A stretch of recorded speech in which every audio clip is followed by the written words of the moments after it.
చిలకమ్మ తట్టితే తలుపు తీశా మళ్ళీ చేజారిపోకుండా కట్టేశా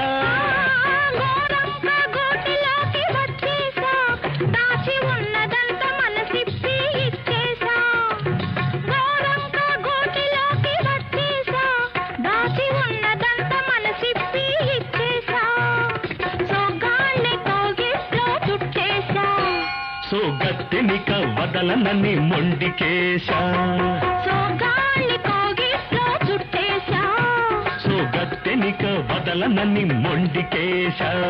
వెంకటేశ తిరుమలేశ